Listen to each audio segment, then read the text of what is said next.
Existem três tipos de motores mais usados na aviação hoje em dia. Os motores convencionais a pistão equipam geralmente as aeronaves menores. Os motores turbo-hélice equipam aeronaves um pouco maiores que precisam ser eficientes em baixas velocidades, como bimotores usados em pistas curtas ou pequenos aviões executivos. Já o mais moderno motor turbofan é usado na maioria dos grandes aviões que operam rotas maiores, ou nos que precisam priorizar a velocidade. E sim, alguém já pensou em botar mais de um tipo de motor no mesmo avião.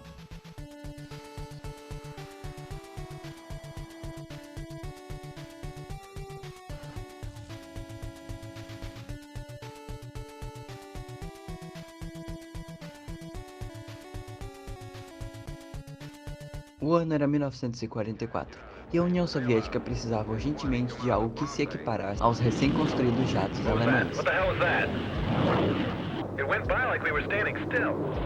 Os aliados ocidentais também estavam trabalhando nessa nova tecnologia, e a mãe Rússia não poderia ficar de fora. O Comitê de Defesa do Estado requisitou a pesquisa na área dos jatos, e a Lavokin, a Sukhoi, a Yakovlev e a MiG começaram a experimentar com vários sistemas diferentes.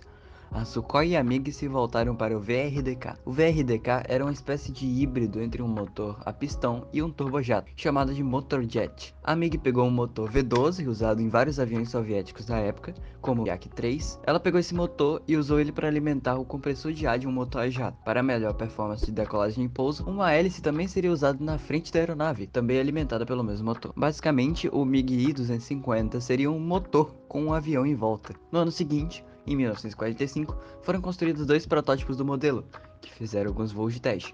Mas ele era problema atrás de problema, vários vazamentos de óleo, defeitos na ignição e até mesmo um acidente fatal causado por um problema no estabilizador horizontal. Quase todo voo tinha algo dando errado com o sistema complexo do VRDK, mas persistiram com o projeto, recebendo ordens para que o I-250 entrasse em produção. Só que quando os 10 aviões requisitados ficaram prontos, o que faltava era o motor. Esse atraso de fabricação do motor se prolongou e fez com que só fossem entregues meses depois, já no final de 1946, depois do final da guerra. E devido aos problemas constantes, a inviabilidade da manutenção e o fato de já terem feito outros aviões a jato bem mais eficientes na época, o projeto foi abandonado em 1948.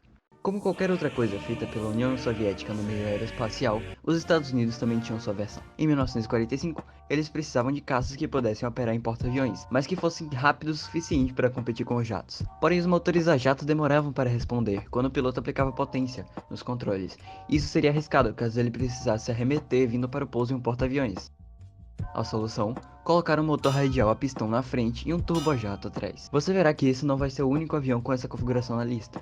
Enfim, 3 protótipos do Curtiss F-15C foram construídos. Um caiu, o outro foi sucateado e o terceiro está até hoje inteiro no Hickory Aviation Museum, na Carolina do Norte. Não deu certo porque a Marinha dos Estados Unidos, depois de um tempo, perdeu o interesse nesse tipo de aeronave, visto que já havia outras mais eficientes. Em paralelo com o desenvolvimento do projeto da Curtiss, uma outra fabricante menos conhecida, a Ryan, tinha seu conceito. O FR-1 também tinha um motor radial no nariz e um turbojato na cauda. O protótipo fez seu primeiro voo em junho de 1944 somente com o motor pistão, assim como o F-15C, e foram descobertos diversos problemas de estabilidade. Esse mesmo protótipo foi perdido num acidente em outubro do mesmo ano, durante mais voos de teste por problemas estruturais. Em 1945, começaram os testes em porta-aviões, e por enquanto estava tudo dando certo. Ele passou por algumas modificações, e a versão final do FR-1 teve 66 unidades fabricadas. Chegou até a ser formado um esquadrão militar somente com esses aviões, mas nenhum realmente entrou em combate. Depois do fim da guerra, o FR-1 e suas variantes já estavam obsoletos e foram aposentados. Apenas um ainda sobrevive no Planes of Fame Air Museum, lá na Califórnia.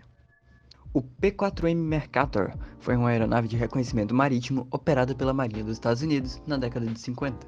Ele foi projetado como bombardeiro de longo alcance para substituir seu antecessor, o PB-4Y Privateer, e possuía a combinação estranha de motores igual a todos os outros que eu já falei. Mas isso tinha 2 motores radiais e embaixo deles ficavam os 2 motores turbojatos. Eles eram usados durante a decolagem ou para ajudar a se livrar de situações de combate. O protótipo voou em 1946 e o P-4M operou de 1950 a 60, mas não como bombardeiro, e sim como aeronave de reconhecimento, porque o P-2V da Lockheed foi escolhido para o seu papel, ao invés dele. Algumas versões desse P-2V também tinham motores a hélice e a jato, mas montados lado a lado. No total, 21 P-4M Mercators foram construídos. Agora um avião derivado de um bombardeiro hipericônico. Não, isso não é um B-29, mas sim um B-50. Desenvolvido no pós-guerra, ele foi um B-29 completamente modernizado, com motores radiais novos, uma estrutura mais forte, um leme bem maior, um estabilizador vertical bem maior, entre outras pequenas mudanças. Mas o que se destacava obviamente são os dois motores a jato sob a asa na sua versão de reabastecimento. O B-50 foi projetado visando o reabastecimento aéreo, que como o nome diz, abastece outros aviões durante o voo. Para que isso aconteça, o avião tanque e o avião que vai reabastecer precisam estar alinhados e na mesma velocidade. Mas o B-50, mesmo com os novos motores, não conseguia acompanhar os caça-jatos modernos. Então eles decidiram botar esses dois motores turbojato extra na versão reabastecedora do avião, o KB-50. Foram construídas 370 unidades e ele operou até 1953. Alguns ainda estão por aí espalhados em vários museus. Se você conhece bastante da história da aviação, provavelmente você está se coçando pensando no B-36 Pacemaker desde que o vídeo começou. As origens do B-36 podem ser traçadas até o início dos anos 40, quando os Estados Unidos pensou em construir um bombardeiro que pudesse ir até a Alemanha e voltar, sem reabastecer. Os Estados Unidos não foi o único que teve essa ideia, como mostra os projetos da Luftwaffe para uma America Bomber, mas isso já é assunto para outro vídeo. Enfim, um tempo depois, os Estados Unidos já estavam lutando no Pacífico, e a necessidade de um bombardeiro intercontinental aumentava. A Convair começou o desenvolvimento do B-36, depois de alguns atrasos a aeronave voou em agosto de 1946, mas o protótipo se mostrou extremamente lento e pesado, como era de se esperar do maior bombardeiro do mundo na época. A Convair decidiu então adicionar dois motores a jato em cada asa. Eram os mesmos motores que equiparam o B-50 que a gente falou antes. Isso deixou o B-36 com um total de 10 motores, 6 a pistão e 4 a jato, conseguindo o slogan Six Turning, 4 Burning. Entrou em serviço em 1948 e podia carregar literalmente qualquer bomba do arsenal inteiro dos Estados Unidos, com um alcance de 16 mil quilômetros. O B-36 também foi usado como plataforma de testes para vários experimentos aeronáuticos.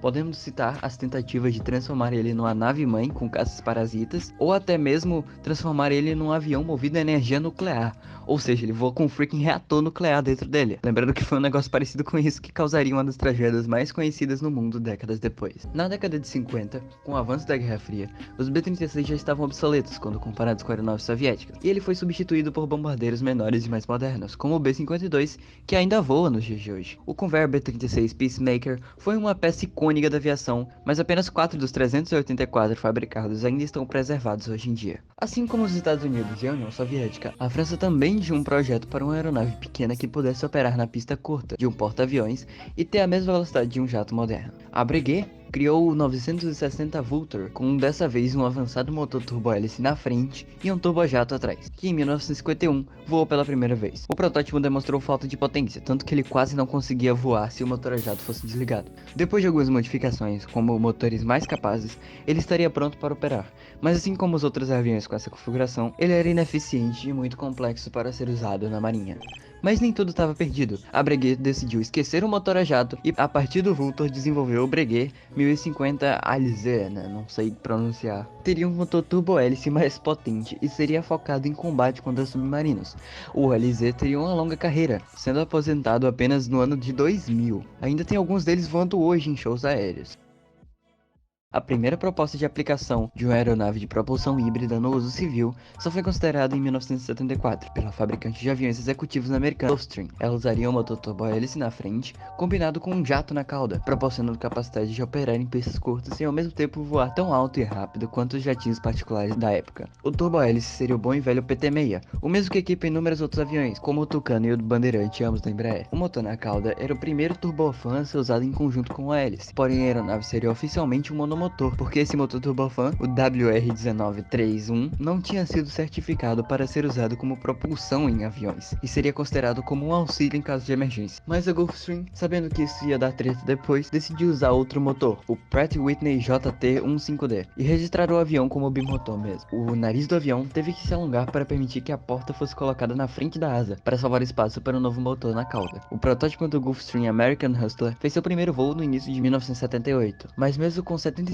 pedidos, ele nunca entrou em produção, sendo construídos apenas mais uma aeronave além do primeiro protótipo, que tinha um motor mais forte. Esse é um dos conceitos mais legais, na minha opinião, e seria muito sensacional ter um desses voando por aí hoje em dia. Bom, para a tristeza de alguns e a felicidade de outros, estamos chegando perto do final do vídeo. Mas tem um avião que eu não poderia deixar de incluir. Na verdade não é bem um avião, é o A-90 Orlyanok. Eu já falei aqui algumas vezes sobre ecranoplanos, e agora mais uma vez eu vou mostrar o quão incrível essas máquinas são. Na década de 70, antes dos gigantescos ecranoplanos da classe Loom, a União Soviética fez 4 bizarrices dessa aí, para transportar cargas em alta velocidade e abaixo da altitude que os radares cobriam. O homem por trás do projeto, Rostislav Evgeniev Alexeyev, desenvolveu vários protótipos antes de chegar a esse design final, que voaria pela primeira vez em 1972. Ele tinha um gigantesco motor turbo-hélice na cauda com hélices contrarrotativas. Esse foi o turbo-hélice mais potente já construído pela humanidade. É o mesmo motor que equipa o maior avião a hélice voando hoje em dia, o An-22, e o lendário bombardeiro soviético Tupolev Tu-95. Voltando para o ecranoplano, aquelas duas hélices gigantes ainda não eram suficientes para ele decolar, então foram adicionados dois grandes motores turbofan no nariz da aeronave, que seriam acionados durante a decolagem e desligados em voo de cruzeiro. Os motores foram colocados para que o empuxo que eles produzissem fosse direcionado para a parte de baixo da asa, aumentando o efeito solo. O efeito solo, para quem não sabe, é basicamente um aumento na sustentação que uma aeronave ganha ao voar perto do solo, sobre um colchão de ar que se forma embaixo dela, e é o que os ecranoplanos são projetados para aproveitar ao máximo. A Marinha da União Soviética operou o Orlyanok por mais de 20 anos, até 1993. Dos 4 construídos, apenas 2 não foram sucateados, mas só resta um inteiro hoje em dia, porque o outro foi explodido em 92, já que o custo de restauração dele era caro demais e não valia a pena. E esse que sobrou permanece na mesma posição icônica no Museu da Marinha em Moscou. Hoje em dia eu acredito que não tem nenhuma aeronave que use 2 tipos de propulsão diferentes desse jeito. Me corrija nos comentários se eu estiver errado, mas eu acho que tirando alguns pequenos aviões de acrobacia customizados, que eles botam um motor a jato no biplano e outras loucuras, não tem nenhum voando hoje em dia. Talvez no futuro um motor a jato e uma hélice no mesmo avião pode se tornar algo comum e eficiente, né? Quem sabe?